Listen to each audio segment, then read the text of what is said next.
సంగారెడ్డి జిల్లా పుల్కల్ మండల్ గొంగులూరు గ్రామంలో శ్రీ అయోధ్య రామ మందిర అక్షంతలు పంపిణీ చేయడం జరిగింది. కార్యక్రమంలో విశ్వ హిందూ పరిషత్ ధర్మ ప్రసార్ కో కన్వీనర్ సుభాష్ చందర్, బజరంగ్ దళ్ కార్యకర్తలు గొంగులూరు గ్రామంలో రామ మందిర అక్షంతలు ఇంటింటికి తిరిగి ఇవ్వడం జరిగింది.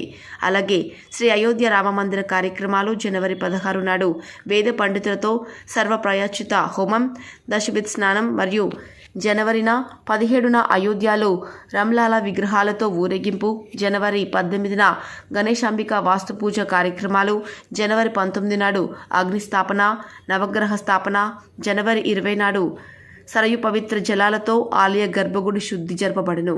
జనవరి 21 నాడు 125 కలశములతో దివ్య స్నానం మరియు జనవరి 22 నాడు శ్రీ అయోధ్య రాముడి ప్రాణ ప్రతిష్ఠ జరపబడును.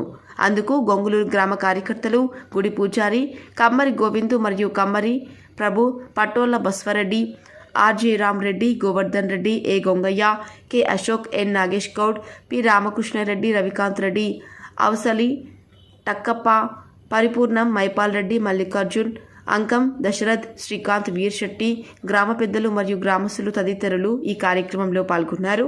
సంగారెడ్డి డిస్టిక్ రిపోర్టర్ బ్యాగరి సామెల్, దృశ్యం న్యూస్.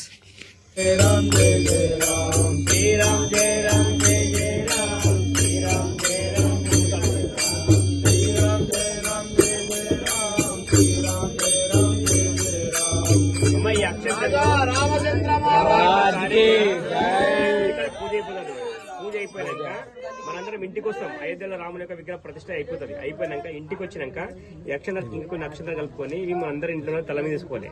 తర్వాత ఏమంటే సాయంత్రం ప్రతి ఇంటి ముందట ఏమంటే 5